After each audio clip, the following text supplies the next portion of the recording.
Welcome back to CLIC Connect. I'm your host, Craig Sullivan, and today we have another industry leader and first-time guest. We're really excited to welcome Bianca Porto Barga, who is the Director of Sales and Account Management with Amadeus Hospitality, joining us today. But before we do that, I would like to thank our production partners, our friends at Red Roof Franchising and Chicago Title National Commercial Services Group, California. Hey, if you're looking for a new brand, give our friends at Red Roof a call. They'd love to hear from you. Call Matt Hostetler over there. He'll get you dialed in with the rep in the area, and good alternative. You've got four different brands with them to choose from. Could be something worth your time. So give Matt a call, and then talk to our friends at Chicago Title National Commercial Services Group. As you all know, right now, you need to get your deals closed on time. You don't want to have to pay for an extension. You want a title and settlement services group that can work with you and hit those goals and make sure that you close on time. So give them a call as well. They'd love to hear from you. With that done, I would like to welcome Bianca Porto Barga. Welcome to the show, Bianca. How are you? I'm good. I can't believe it's my first time here. I know it took us some time to get you here, and I really appreciate you waiting. Thank you very much. Yes, very excited to be here. Definitely. I know producer Danny and I are very excited to have you on the show. And with that, would you do us a favor and please tell the audience about yourself and Amadeus Hospitality, please? Yes, so I've been with Amadeus for about a year and a half now. I worked in hospitality for about 19 years. I was laid off during the pandemic and I found a new home with Amadeus. But while I was in hospitality, I worked in revenue management, in sales, in operations, and then I found a home with technology. But yeah, I've been with Amadeus now over a year, which is crazy. That's great. Now you're an account manager. What's that involved? What are you doing with Amadeus? What's your day to day? It's a very interesting role because I'm in sales and account management, and it's a little bit different than the traditional sales role because when I sell a solution, I'm also the account manager for that hotel. So instead of selling something, passing the baton, and leaving them with the operational team, I'm Right. also in charge of that account. So I'd say I spend 30% of my day trying new sales or really handling new business, but the rest of my day is dealing with the account management portion of the role, which I truly enjoy because I've been in hospitality for so long. So that is something that I really like. And again, it allows me to understand and still have a pulse with what's happening at the hotels. There you go. Now, I know this is going to sound very familiar to you, but I had to use it. Travel powers progress, and Amadeus powers travel. How does Amadeus connect to the travelers? It's so interesting when people ask me where I work and what my company does. I always tell them, when was the last time you traveled? Did you take a flight? Did you stay at a hotel? Amadeus was probably involved in one of those aspects, right? But we are on the background, so people don't know necessarily that we are there. But we are probably one of the oldest hospitality companies in the industry, and we have so much of the share of flights. And I'd say probably 8 out of 10 hotels, at least in LA, use one of our solutions. We touch so many points because we have from the business intelligence to the sales and catering management to the airlines. So there are really a lot of business that we are involved in, and we are growing. We're really trying to be the one-stop shop for hoteliers when it comes to technology. Nice. And you're working obviously with the director of sales on site. You're working with various other clients on site as well, and the traveler. Now, are you going after the business traveler? Are you tied in with the OTAs? A little bit of all of the above. What's that connection there so that people know? Everything. So we are working with the hotels to provide the solutions, but we also work with the businesses to provide the connections, right? The connectivity. So we work on the OTAs on one side to make sure that they're connected to hotels that use our solutions. So we have a little bit of both. And even within the hotel, because we have so many products, I don't only talk to the director of sales, I also talk to the director of revenue, to the director of housekeeping, to the director of marketing. And I don't know if you're seeing this, but I'm seeing a lot of merging in terms of what the roles are within hospitality, which is something really interesting to see too.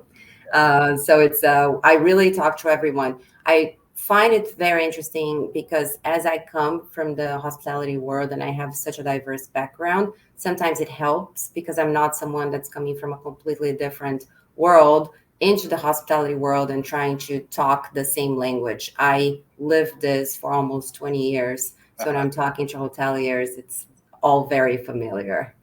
Well, and that's it. Yeah, you've been on the front lines. You know what it's like to be on the asset level and what they need and how they're trying to accommodate their guests. So, how did Amadeus become a top 10 travel tech company? I think that's going to be a fascinating story. I think they started so early on, and I feel that one of the reasons that I also love the company is what's making them grow so fast and have such a big footprint in the industry. It's the passion for hospitality. When I see our teams developing a solution, enhancing a solution, we don't have the profit in mind. We have what is going to be good for hoteliers. What do they need? How is our product going to help them on their day-to-day activities? So I feel that's one of the reasons that they are so big.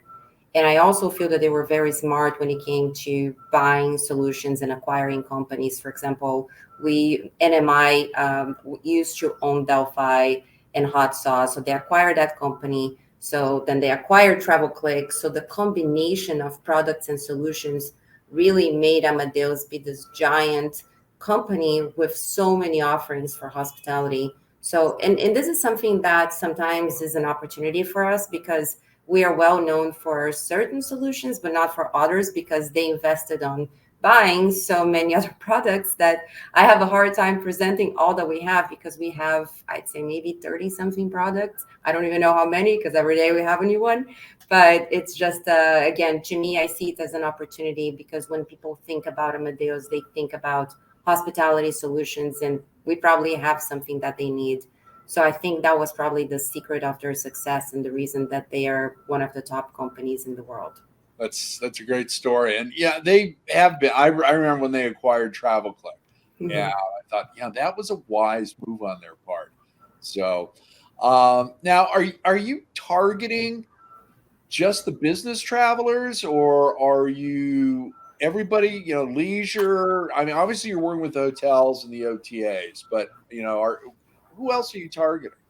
That was a question you asked me before. I'm sorry if I didn't answer, but no. So we have, it's interesting too because Amadeus is a GDS company, but Yeah. it's also a solutions company. So with our solutions, we can target uh, leisure travelers, we can target groups. There are a lot of things that we can do to help hotels to attract different segments, not only corporate travelers.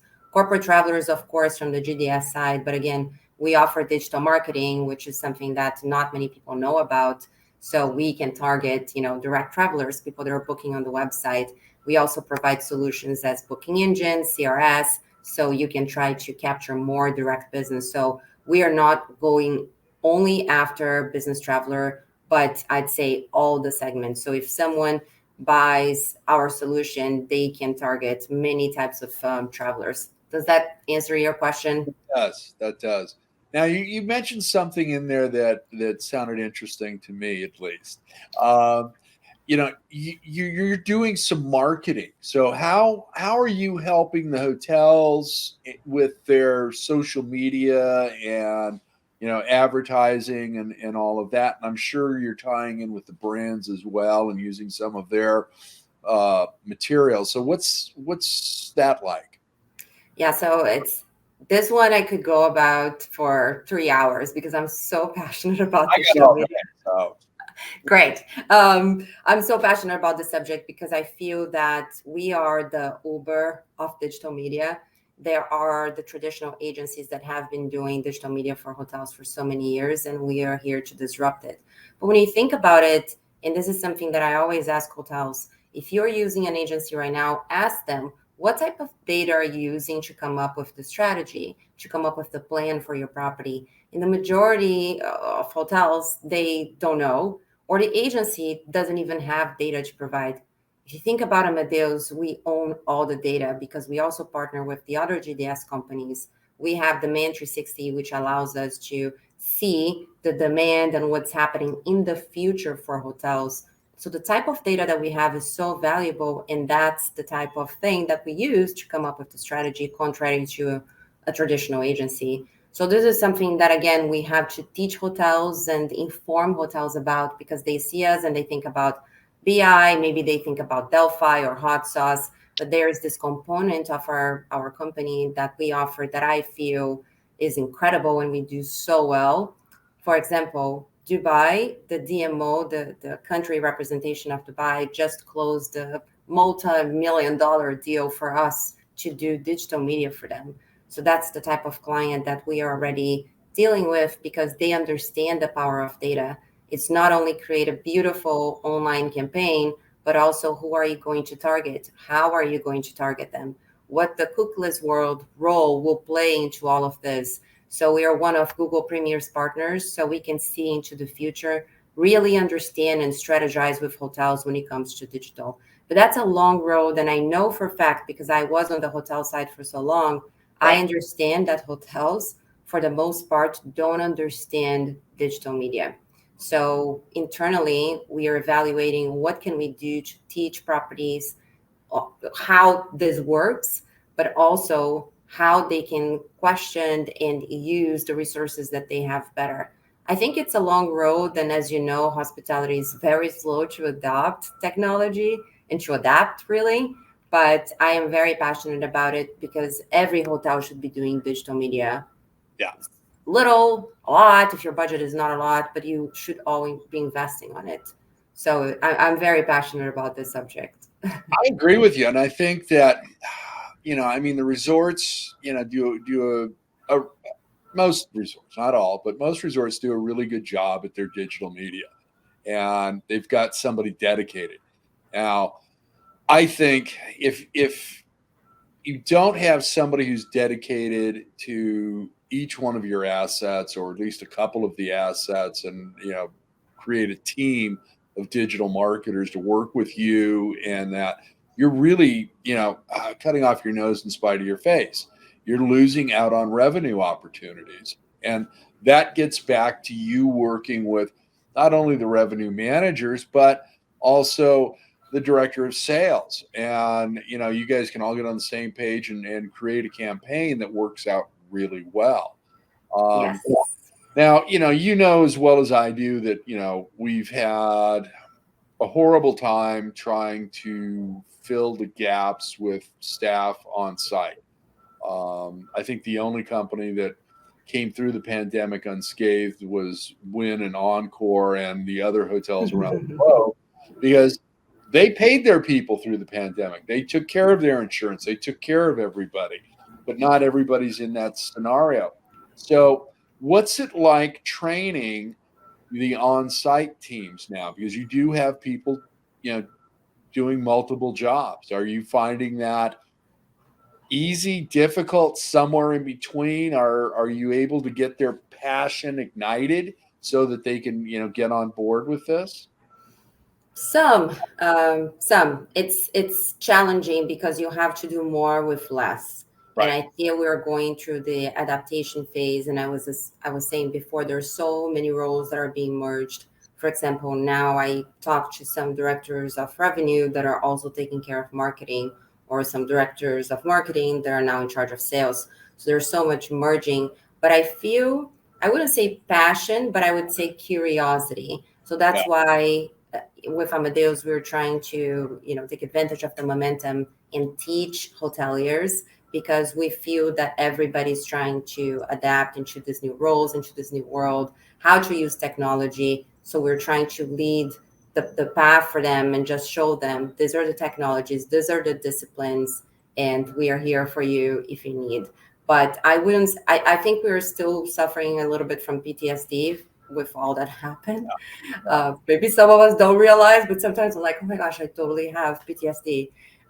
So I feel that we are curious. I don't think the passion came back yet. It will, because hospitality is a business of passion, but I don't think we're there yet. Now we are trying to, okay, these are the cards that we have. What can we do with them? Type of behavior. Perfect.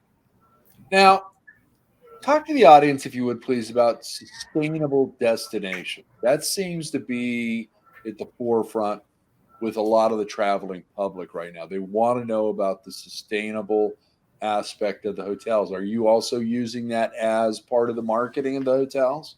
Yes, some hotels are really jumping on that, and it's amazing. As a guest myself, I'm very proud that so many hotels are really thinking about it. I work with DMOs as well, and I recently went to SLO, which is San Luis Obispo, and they're heavily focused on bringing the sustainability to the region. They're doing it already, and they're being very successful, and they're using that on their marketing materials. So I think more hotels are on board.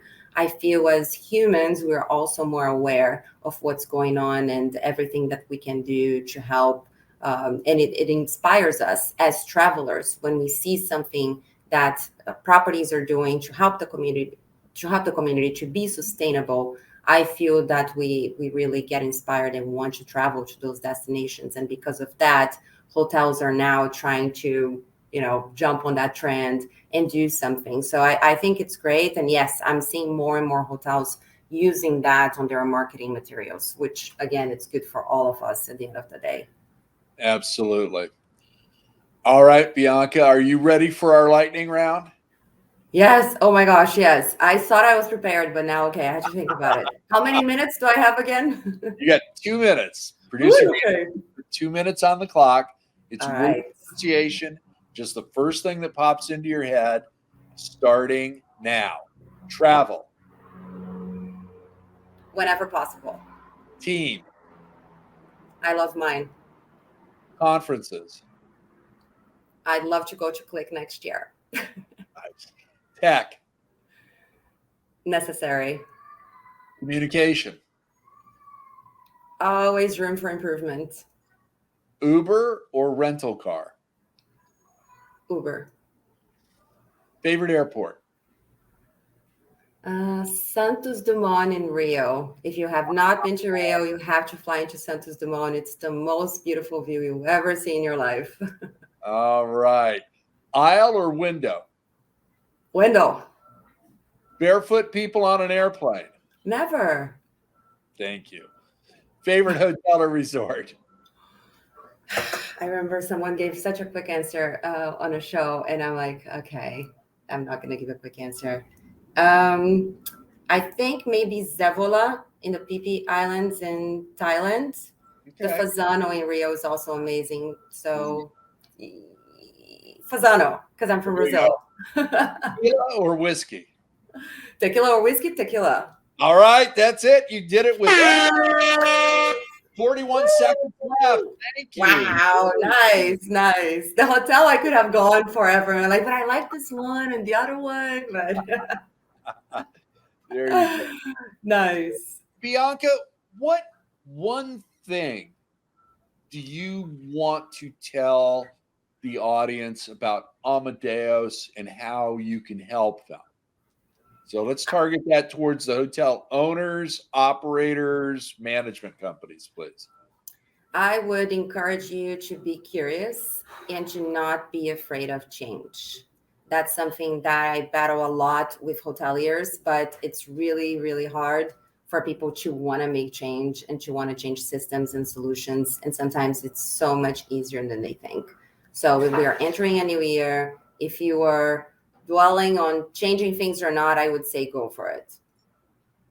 I love it. Okay, Bianca, shameless plug. How can people get a hold of you? Just find me on LinkedIn. I'm on LinkedIn a lot. That's how we met. That's how I meet the majority of my connections. I love LinkedIn. It's probably the social media that I spend most of my time on. And yeah, find me there. Just add me. And if you check my profile, I'll probably add you. So just add me. There you go. I love it. thank you, my friend, for joining the show today in the conversation. You've got an open invitation to come back anytime. And if Thank you you'd so like to much. provide an article for the CLIC blog, we'd love to publish it for you as well. Love that idea. Thank you so much for having me. This was so much fun. Thank you, Bianca. Take care. Thank you. Bye. And thank you, our audience. See, another industry leader, another great individual. This is why I love hospitality. It's the people, okay? We're diverse, we're great, we have fun. It's that human connection. So Bianca is great. I've known her for a little over 2 years now, and I got to tell you, give her a call. She's really one of the great people in our industry. So I want to thank our production partners. Thank you, Red Roof Franchising and Chicago Title National Commercial Services Group, California. Without them, with you, our audience, we don't have a show. So if you need a new brand, they're a great alternative. Give Red Roof a call. Got to get your real estate transactions closed on time. Give our friends over at Chicago Title National Commercial Services Group a call. They also have a hospitality practice. They've got a dedicated team that's working on nothing but hotel deals. So give them a call. They'll be glad to hear from you. And March 1st and 2nd, 2023, the 6th annual California Lodging Investment Conference. Cannot wait. We've added hours more of networking time. On the 1st, we are having our welcome mixer that is sponsored by our brands. And all registered attendees will be able to attend this event. So count on being there, meet everybody, all the sponsors, all the speakers, all of the exhibitors, and all of the attendees. It'll be a great event. The next day, we've got 3 new panels. We've taken out 1 panel, so we've gone from 4 panels to 3. And our hotel development deal of the year, we're going to end a little earlier, but we've added more networking time during the event itself, but we've also added time to our post-conference mixer as well. You can register and get your room reservations right now at cliconference.com. So join us March 1st and 2nd for CLIC 6, if you would, please. Producer Danny, you're absolutely the best, and thank you for everything that you've done. Another wonderful show. Thank you all very much. And until the next episode, I do like to say, be kind, share your knowledge. Now go be amazing.